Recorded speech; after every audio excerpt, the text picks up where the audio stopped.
They say that in every story, there are two sides. But what happens when there aren't? What happens when the person who swore to stand by you doesn't? What happens when everyone you've ever loved, everyone you've ever broken bread with, chooses their side, and it isn't yours? They tell you to be the bigger person, to walk away with grace. But they don't tell you what to do when your whole world is set on fire, and you're the only one left standing in the ashes. This isn't a story about the man I lost. It's about the woman I was forced to become when I had no one left to turn to. It's about the day I learned that the only side that truly counts is your own. Our life was a beautiful, handcrafted thing.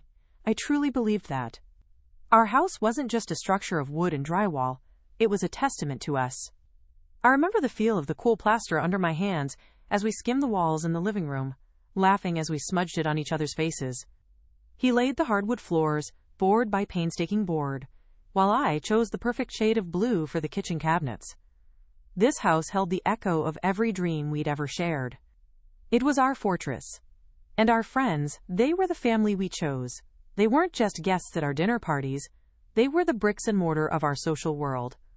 Our weekends were a revolving door of potlucks, game nights, and long, lazy afternoons on the patio, the air thick with the smell of barbecue and the sound of shared histories. I was the hostess, the planner, the one who remembered birthdays and anniversaries. I was the wife, the friend.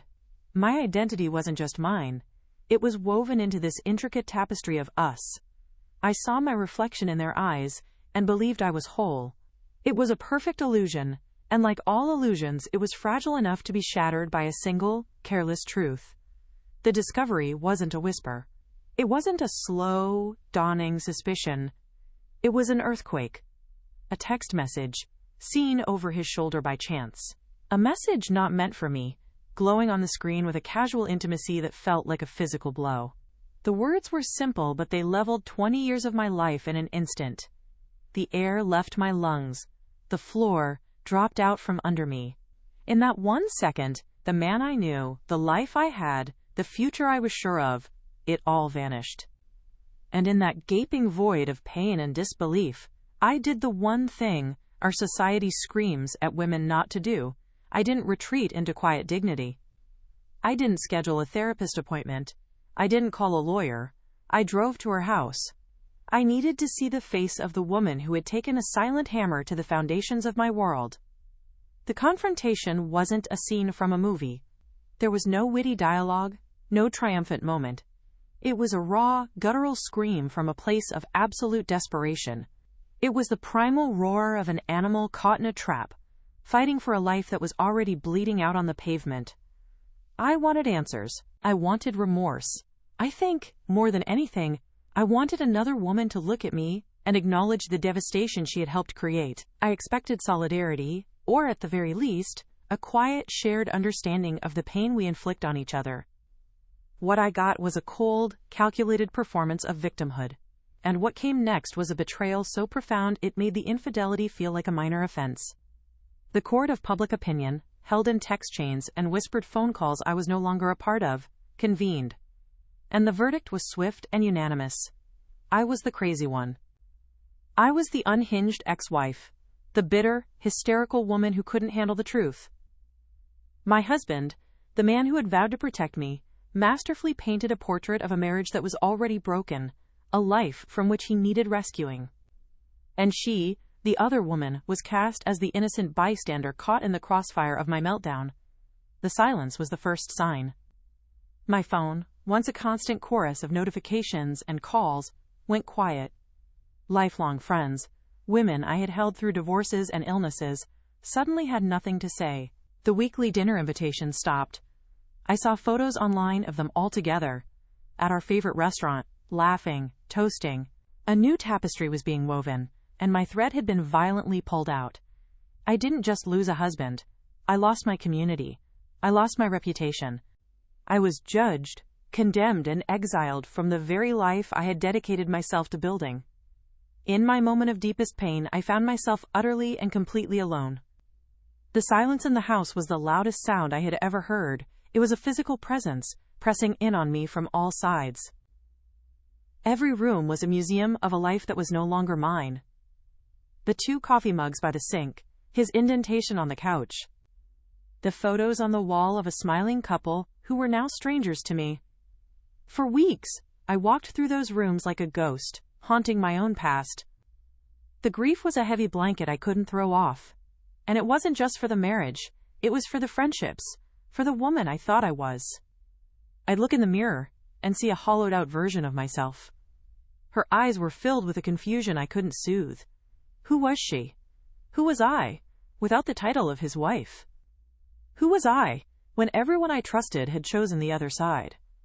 The rebuilding didn't begin with a grand cinematic moment of empowerment. There was no montage of me throwing his things onto the lawn.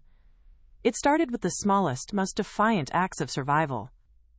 One morning, instead of staying tangled in the sheets until noon, I made the bed. I smoothed the comforter, I fluffed the pillows. It was a tiny island of order in a sea of chaos. Then, I went to the kitchen and brewed a single cup of coffee. Just for me. The aroma filled the silent house, and for the first time, it smelled like my home, not our home. I started going for walks. At first, every couple I saw holding hands was a dagger to the heart. But I kept walking. I forced myself to feel the sun on my face, to notice the color of the leaves, to listen to the birds. I was teaching myself to exist in the world again, alone. These were my first steps out of the wilderness. They were small, shaky, and I often stumbled back into the darkness. But every day, I took one more. The journey turned inward. It had to. There was nowhere else to go. I started questioning everything I had built my life on. Why had I so desperately needed their approval? Why was their opinion the measure of my worth? I had spent 2 decades making my world smaller to fit into his, sanding down my edges to make our life smoother. I had put my hobbies on a shelf, quieted my own ambitions, all for the sake of us. And when us was gone, I realized I had very little of me left. The work was hard and unglamorous. It was therapy sessions where I ugly cried about things I didn't even know I was holding on to. It was sleepless nights spent filling journals with angry, messy, honest words. It was rediscovering the woman I was before I became a wife. I pulled my old guitar out of the closet, the tips of my fingers tender as I relearned the chords. I started painting again, losing hours in a swirl of color, creating something that was wholly mine. I was detoxing from a lifetime of seeking external validation. I was learning that my value wasn't determined by a +1 on an invitation. The real divorce, I came to understand, wasn't the signing of a legal document. It was the slow, painful, and liberating process of separating myself from the belief that I needed someone else to be whole. It was learning to be my own best friend, my own advocate. It was learning to be my own side. In the deafening silence they had left me in, I was finally, for the first time, beginning to hear my own voice. The woman I am today wasn't born from happiness. She was forged in fire. The pain didn't disappear. I didn't get over it. It was integrated. It became the bedrock, the unshakable foundation of my strength. I am no longer defined by what was done to me, but by what I did with the rubble. You can see this new woman in the life I've built. The small pottery studio I run out of my garage, my hands covered in clay, creating beauty from earth and water. It's in the passport stamps from the solo trip to Italy I always dreamed of taking, where I learned to order dinner for one, in a language I barely knew, and felt utterly complete. It's in the small circle of friends I have now, a chosen family, built not on social convenience, but on mutual respect and genuine love. We don't just celebrate the good times, we show up for the hard ones. I speak with a quiet confidence now, one that doesn't need to be loud to be heard. My eyes no longer hold the frantic hurt of a woman betrayed. They hold the deep, steady calm of someone who knows her own worth, a worth that is not up for debate. When I think back to that woman who stood on a stranger's doorstep and screamed her pain into the world, I don't feel shame. I feel an overwhelming sense of compassion. She was fighting, with everything she had, for a world that was already gone. Her pain was the crucible that created me. And here is the most powerful realization of all. Being abandoned by all of them was the greatest, most unintentional gift they could have ever given me. They stripped me of everything I thought I needed. They left me completely and utterly alone. And in that profound solitude, I was forced to find myself. They chose a side, and in doing so, they forced me to build my own. An empire of one. A side that is unconditional, resilient, and entirely self-sufficient. So if you find yourself in the ashes, if the world you knew has turned its back on you, don't look to your left or your right for an ally, look inward. The most powerful force on this earth isn't having everyone on your side. It's the quiet, unbreakable strength of being able to stand tall, proud, and whole when there is no one else there. Your story isn't about who left you. It's about who you chose to become when you were all you had left. The ashes were never the end of my story. They were just the fertile ground where I finally began to bloom. It's funny how we remember beginnings. We polish them over time, sanding away the awkward edges until they shine with the light of destiny. We tell the story so many times, it becomes a fact, a perfect, unshakable truth. Our story began on a Tuesday, a rainy, forgettable Tuesday in October that I now see as the first beautiful lie. I was in a tiny, cramped bookstore downtown, the kind that smelled of old paper and dust and forgotten magic. The rain was drumming a soft rhythm against the big front window, and I was hiding from the world, lost in the quiet aisles. That's when I saw him.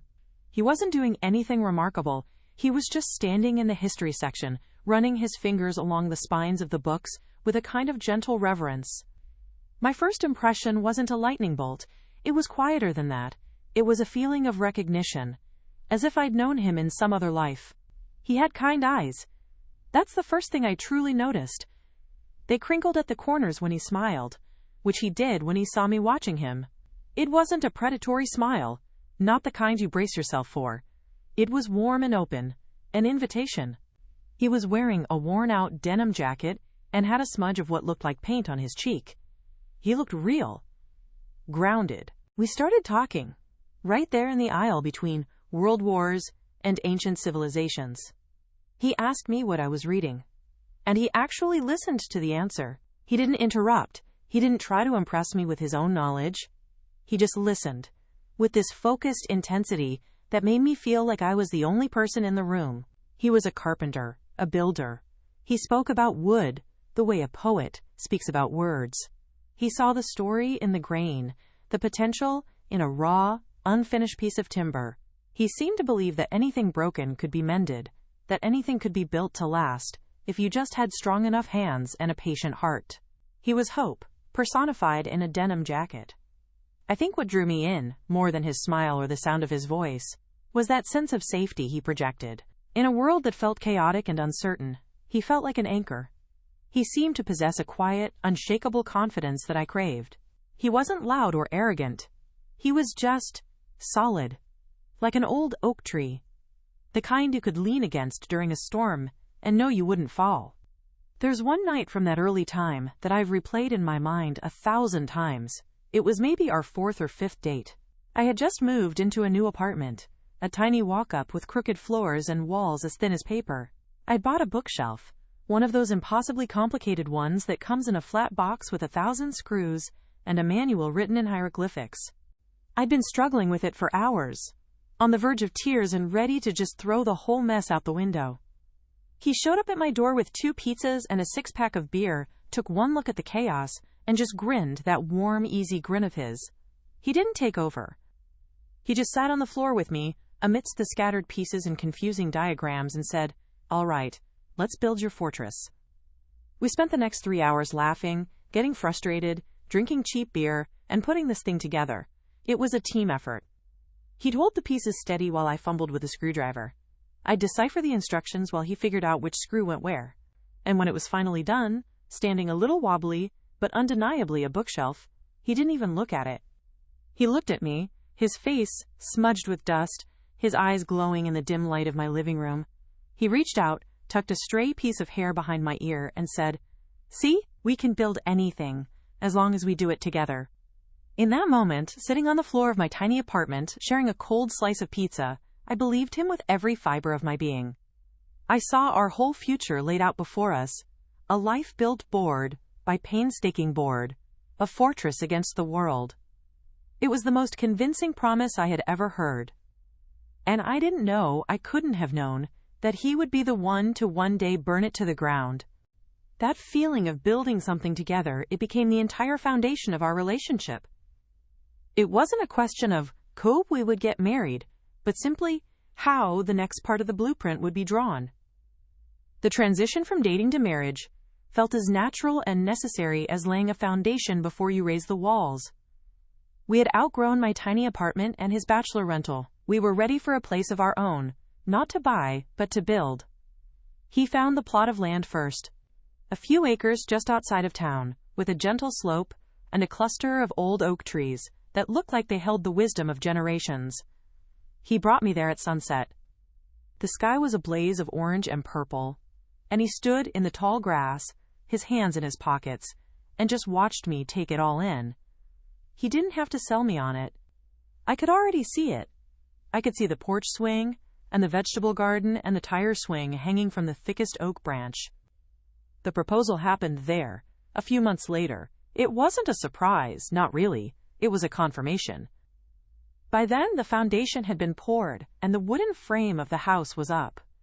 It was just a skeleton, open to the sky, smelling of fresh-cut pine and damp earth. He led me through the maze of 2x4s that would one day be our living room. He stopped in the center, where the hearth would be.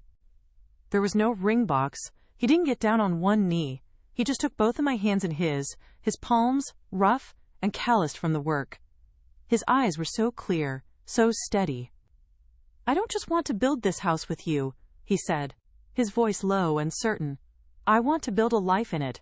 I want to fill these rooms with laughter and arguments and forgiveness and kids. I want to grow old with you inside these walls. Will you build that with me?" He pulled the ring from his pocket. It wasn't a diamond. It was a simple silver band he had made himself, with a thin line of inlaid wood running through the center, wood from one of the oaks on our property. It was the most beautiful thing I had ever seen. It was a promise, not of wealth or status, but of partnership, of shared labor, of a life built by hand. Of course I said yes. We were married the following spring, right there on the property, under the oak trees, before the house was even finished. The first few years were a whirlwind of sawdust and paint fumes, and pure, unadulterated joy. Our life was a project we were tackling together. We worked our day jobs and spent every evening and weekend on the house. We learned how to hang drywall, how to tile a bathroom, how to wire a light fixture. We made mistakes. I once painted the entire guest room the wrong shade of white, and we spent a whole Saturday laughing and repainting it together. He once miscalculated a cut for a window frame, and instead of getting angry, we decided it would be our, quote, quirky window, a permanent reminder that nothing has to be perfect to be beautiful. Our dreams were simple, and they were shared. They were etched into every nail we hammered. 2 kids, a boy and a girl, a golden retriever who would get hair on everything, a big vegetable garden so we could live off the land, just a little. We dreamed of hosting Thanksgiving for 20 people, of summer barbecues that lasted long into the night, of Christmases with a real tree that touched the cathedral ceiling he had insisted on building. We planned to grow old on that front porch, in rocking chairs he would build, watching our grandchildren play on the tire swing. It was a humble, sturdy dream. A dream that felt as real and solid as the house we were building around us. There was so much happiness in those years. It felt like an endless supply. But one memory stands out. It wasn't a big moment, not an anniversary or a holiday. It was an ordinary Tuesday night in July, maybe 5 years into our marriage. The house was finally finished. We'd spent the whole day working in the yard, putting in the flower beds that I had designed. We were exhausted, covered in dirt and sweat, and smelled of soil and sunshine. Our friends, the ones who had become our family, had come over with pizza and beer, as they often did. We were all sitting out on the back deck he had just finished staining. The sun was setting, casting a golden glow over everything. The tiki torches were lit, the crickets were starting their evening song, and the air was thick with the scent of citronella and grilled pepperoni. He was sitting next to me in one of the Adirondack chairs he'd built, his arm draped casually over my shoulders. He wasn't talking. He was just looking out at the yard, at the house, at our friends laughing around the fire pit. I followed his gaze. I saw our life. The physical, tangible proof of it. The solid walls, the glowing windows, the circle of people we loved. It was all there. Everything we had dreamed of, everything we had worked for. He must have felt me watching him, because he turned his head and looked at me. He didn't say anything, he just smiled, that same quiet, easy smile from the bookstore. But this time, it held a decade of shared history. In that one look, I felt seen. I felt safe. I felt loved so completely that it was like the air I was breathing. It was a moment of perfect peace. A feeling of absolute certainty that this was it. This was forever. I remember thinking, in that golden light, that we had done it. We had built something that could never be broken. You don't notice a foundation cracking all at once. It doesn't happen with a thunderous clap. It begins with a settling, a quiet, almost imperceptible shift that you can feel in your bones long before you can see it with your eyes. The floor under your feet feels just a little less solid. A door that always closed perfectly suddenly starts to stick. You dismiss it. You tell yourself it's just the house settling. It's natural. That's how it began for us. A settling. The easy rhythm of our life, the one we had built with such care, began to feel off. The change wasn't in what he said, but in what he stopped saying. The casual, "I love you," before he left for work, became a distracted wave from the driveway. The nightly ritual of sharing our days over dinner slowly eroded into him staring at his phone, a faint, unreadable smile on his face as he scrolled. He started working late. The carpenter who once couldn't wait to get home to his own creation now found endless reasons to stay away. At first, I believed him. A big project. Demanding clients. I would keep his dinner warm, waiting for the sound of his truck in the driveway, a sound that came later and later until I started eating alone. The silence in our big kitchen, my only companion. Then came the criticism. It was subtle, disguised as concern. "Are you sure you want to wear that? It's a little loud." Or, "You seem tired lately. Maybe you should take a break from your painting." My passions, the things he once celebrated as part of me, were now framed as problems, as drains on my energy. He started sanding down my edges again, but this time it wasn't to make us fit together better, it was to make me smaller. I remember one night specifically. I had spent the entire day in the studio, finally finishing a large canvas I'd been working on for months. I was so proud, I couldn't wait to show him. When he finally came home, well after dark, I pulled him into the studio, my heart thumping with excitement. He stood in front of it for a long moment, his hands in his pockets. The silence stretched. Finally he tilted his head and said, "It's nice. A little messy though, don't you think? The colors are fighting each other." And then he turned and walked out, heading for the kitchen to grab a beer. I just stood there, staring at my painting, and for the first time I didn't see the passion or the hours of work. I saw what he saw, a mess, a fight. He hadn't just criticized my art, he had reframed my entire world through his lens of dissatisfaction. I felt a profound sense of confusion, a fog rolling in. Was he right? Had I lost my touch? I started to question my own eyes, my own talent. It was the first time I realized he was no longer my anchor. He was the storm. He began to talk about her, but not in the way you'd think. Her name would just appear in conversation. She was a new architect on one of his projects. "You'd love her," he'd say. "She's so smart, so driven." He spoke of her with the same reverence he once used for the grain in a piece of oak. He was building her up, piece by piece, right in front of me. And I, in my desperate need to believe in the fortress we had built, I helped him. I'd ask questions. "That's great, honey. Is she nice?" I was handing him the nails for my own crucifixion, and I didn't even know it. The gaslighting was a slow poison. My growing unease, my sense of being kept at a distance, was always turned back on me. When I'd try to talk to him, to bridge the growing chasm between us, he'd look at me with a kind of weary pity. "You're being paranoid," he'd say, his voice calm and reasonable. "I'm just stressed with work. Why do you always have to make it about you? Why can't you just be supportive?" He made my intuition feel like an accusation. He made my need for connection feel like a weakness. He was the master builder, and he was building a new reality, one where he was the patient, long-suffering husband, and I was the needy, unstable wife. He was preparing his story for an audience I didn't even know was listening. And then, The earthquake. The moment the settling gave way to a complete and total collapse. It was a Tuesday night. We were on the couch, watching some mindless show on television. It was the closest we'd been physically in weeks. Sitting side by side, a universe of silence between us. His phone, lying on the cushion between us, lit up. He picked it up, and I, out of some instinct I still can't explain, glanced over. It wasn't a long message. Just a few words, but they glowed on that screen with the force of a nuclear bomb. Can't wait to have you all to myself again. Tonight was, followed by an emoji I didn't need a dictionary to understand. The sound from the television disappeared. The air in my lungs turned to ice.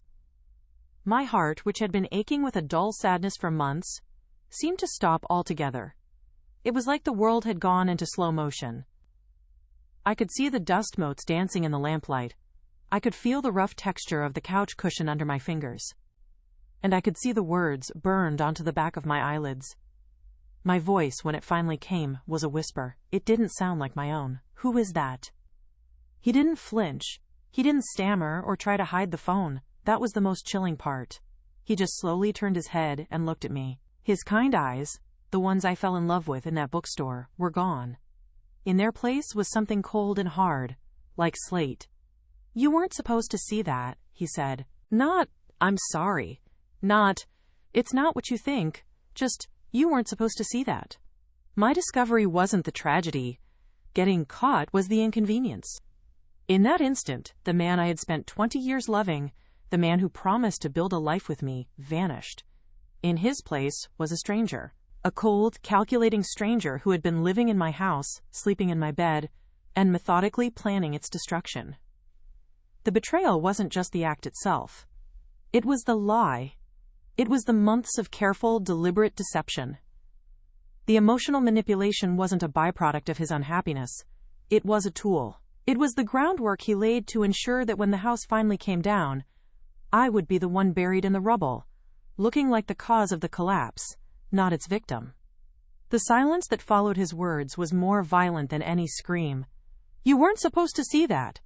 The sentence hung in the air between us, thick and suffocating. The television was still murmuring in the background, a laugh track playing over a life that was no longer mine. I looked at him, really looked at him, searching for a crack in the facade. A flicker of regret, a hint of the man who sat on a dusty floor with me and promised we could build anything together. There was nothing, just a placid, almost bored emptiness. He wasn't a man caught in a moment of weakness. He was a man annoyed that his plans had been disrupted. And that, right there, was the final, devastating blow. The affair was a betrayal of our past. His coldness was a betrayal of our future. It was the realization that he hadn't just broken a promise, he no longer even remembered making it. I didn't cry, I didn't yell. The shock had frozen all of that somewhere deep inside me. I stood up, my legs feeling like they were made of sand, and walked to the front door. I opened it. The cool night air rushed in, smelling of rain and cut grass. Get out, I said. My voice was flat, unrecognizable. Get your keys and your wallet and get out of my house. He looked at me, a flash of surprise in his eyes, not because of my demand, but because of my tone. He was prepared for hysteria, for tears, for a fight. He wasn't prepared for this chilling finality. He stood up, picked up his phone, and walked past me without a word, without a touch, without a backward glance. I watched him get into his truck, the red taillights disappearing down the long driveway we had paved together. Then I closed the door, slid the deadbolt into place, and finally, I shattered.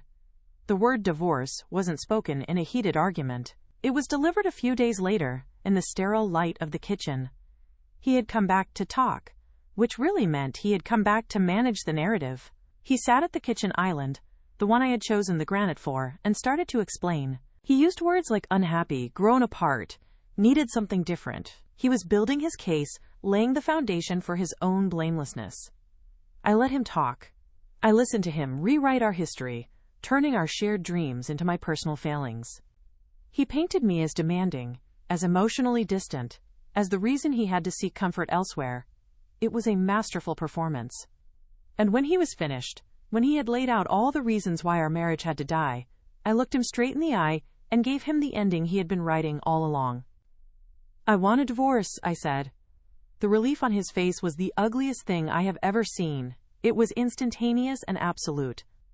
He hadn't been fighting for our marriage. He had been waiting for me to pull the trigger so he wouldn't have to. "I think that's for the best," he said, his voice softening with a grotesque, feigned sympathy. He thought he had won. He thought he was free. He had no idea that in that moment, he had just handed me the key to my own liberation, even if I couldn't see it yet. The weeks that followed were a blur of logistics and heartbreak. The separation of a life is a brutal, mundane process. He came with boxes while I was at work, stripping the house of his presence. He took the bookshelf we built together on our 4th date. He took the leather armchair where he used to read to me. He took the wedding album. Each empty space he left behind was a fresh wound, a physical manifestation of the void he had carved into my life. The house, our fortress, began to feel like a tomb. Our friends, as I already knew, had made their choice. There were no calls to check on me, no offers to help me pack or just sit with me in the silence. The exile was complete. The only calls I received were from lawyers. The process was not amicable. It was a war. The man who had once promised to build a world with me now seemed determined to leave me with nothing but the rubble.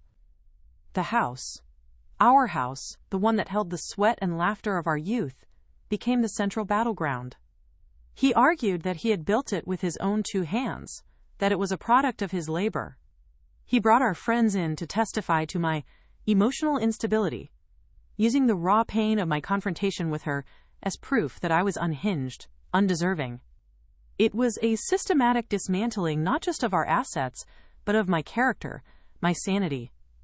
I was no longer fighting for a home, I was fighting for the truth of my own experience.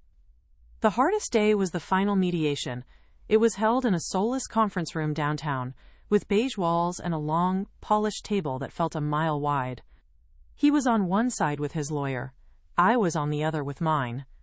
We didn't speak. We didn't even make eye contact. We were 2 strangers negotiating the terms of a failed business merger. The final stack of papers was pushed in front of me.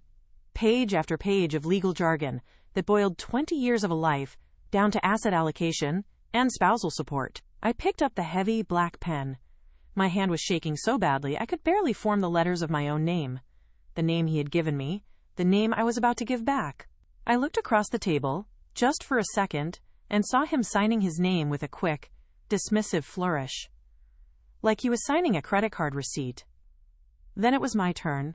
I put the pen to the paper, to the line next to my printed name, and in that moment, as the ink flowed, I felt 3 things at once. First, a wave of grief so profound it almost knocked the wind out of me. It was the formal autopsy of a life, the official declaration that everything we had built was dead. Second, a surge of pure terror. I was untethered, the future was a blank white page, and I didn't know what to write.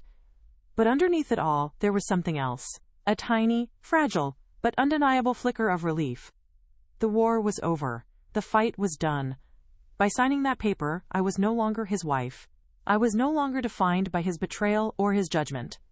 I was just me, a woman sitting alone in a beige conference room, with nothing left to lose.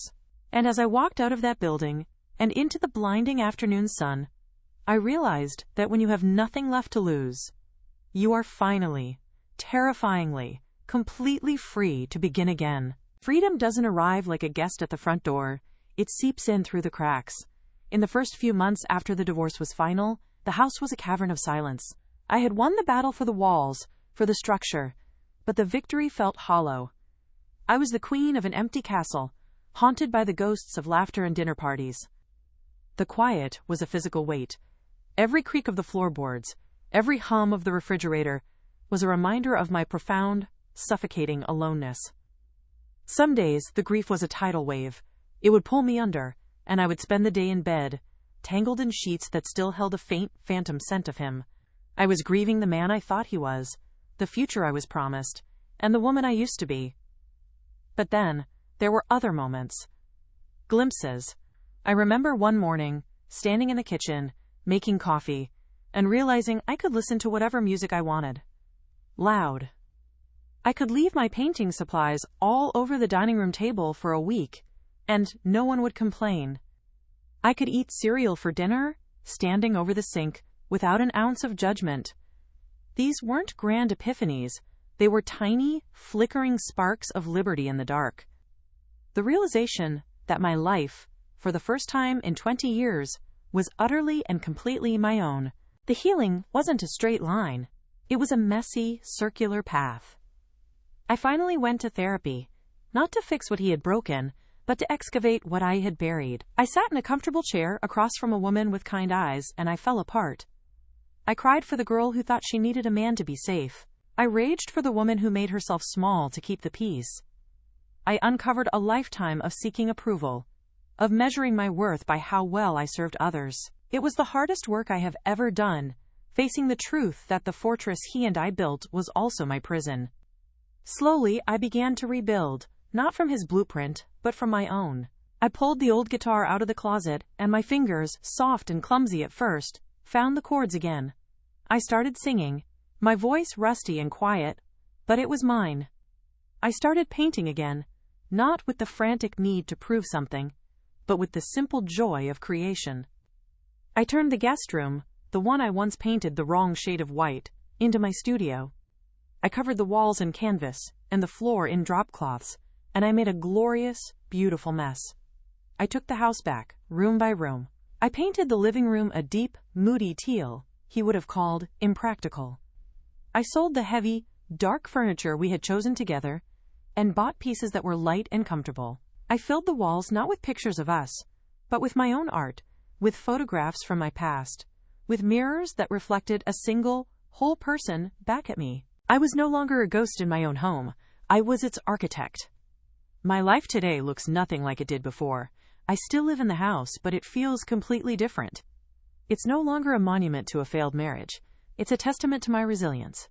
My mornings start not with an alarm clock, but with the sun. I drink my coffee on the back deck, the one he built, and I feel a sense of peace, not pain.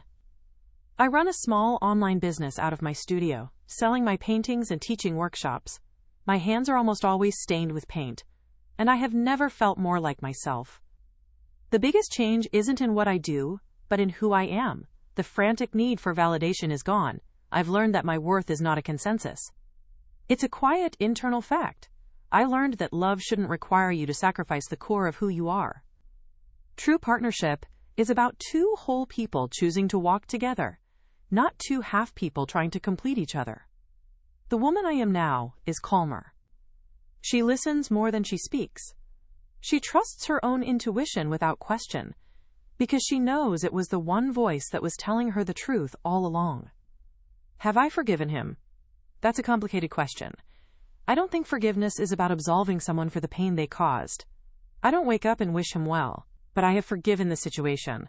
I have let go of the rage, not for his sake, but for mine. Holding on to that bitterness was like drinking poison and waiting for him to die. I had to release it to make room for my own life to grow. I see him now not as a monster, but as a man with his own deep fractures, a builder who was ultimately too weak to live inside the thing he built. His betrayal was about his emptiness, not my inadequacy. And that understanding, that separation of his story from mine, is its own kind of peace. My future is no longer a detailed blueprint. It's an open horizon. Am I open to love again? Yes, I think so. But it's not something I'm chasing. The desperate need for a partner has been replaced by a quiet desire for a true companion. Someone who will walk alongside me, not in front of me. Someone who celebrates my strength, not someone who is threatened by it. But if that never happens, I know with a certainty that shakes me to my core that I will be okay. My happiness is no longer contingent on a +1. It is generated from within. My focus is on my work, on the small circle of true friends I have cultivated, on continuing to explore the woman I am still becoming. The best part of building your life from scratch is that you get to be surprised by your own creation. You get to lay each brick, paint each wall, and know that this time, this structure, this life, is built to last. If I could reach back through time, back to that woman standing in the golden light of a perfect summer evening, so certain of her forever, what would I say? If I could whisper something in her ear as she smiled at the man she loved, the friends she trusted, the life she had built, I wouldn't warn her. I wouldn't tell her to run. I wouldn't point to the cracks already forming in the foundation, because she wouldn't have been able to see them anyway. Her heart was too full. No, I would just lean in close and say, don't be afraid of your own voice, the one you quiet down at dinner parties so you don't seem too passionate. The one that whispers, paint something messy, or sing a little louder. That voice isn't a distraction from your life. It is your life. And the love you are so freely giving away to everyone else? Save a little. No, save a lot. Save the biggest and best part of it for yourself. Pour it into your own cup until it overflows. Because a fire is coming. And the only thing that will get you through the flames is a love for yourself so fierce and so absolute that it becomes your own water, your own shelter, your own reason to walk out of the ashes. You are not the house, you are the architect. And you can always, always rebuild. And to you, if you're listening to this right now, if you are standing in the rubble of a life you didn't ask to be destroyed, if your phone is silent and the quiet in your home is so loud it hurts your ears, if you have been judged, exiled, and made to feel crazy for your own pain, please, hear me. Your grief is not hysteria. Your anger is not bitterness. It is the holy, righteous, and necessary response to a profound wound. Do not let anyone, especially the person who wounded you, tell you how to bleed. The silence they have left you in feels like a punishment, I know. But it is not a punishment. It is a gift. It is an invitation. In that deafening quiet, for the first time, there are no other voices to listen to. There is no one to please, no one to perform for. There is only you. It is your chance to finally ask yourself the questions you've been too afraid to answer. What do you want? Who am I asterisk when no one is watching? What does my own soul sound like? This journey is not about finding the strength to leave someone. It is about finding the strength to finally, fully, arrive for yourself. It's about building a home inside your own heart that is so warm and so strong that its doors are open only by invitation, not by necessity. It's about becoming your own side, not in a fight against them, but in the unconditional defense of you. They say in every story there are two sides, but I've learned that's not true. There are a million sides, a million different truths, but the only one that has the power to save you, the only one that will never betray you, the only one that will stand with you when the entire world walks away, is your own. So choose it. Choose it every single day. Choose it when you're weak and choose it when you're strong. Because your story isn't about the people who walked out. It's about the incredible, unbreakable, magnificent person who stayed. It's about you. And the ashes, they are not your graveyard. They are your garden. Now grow.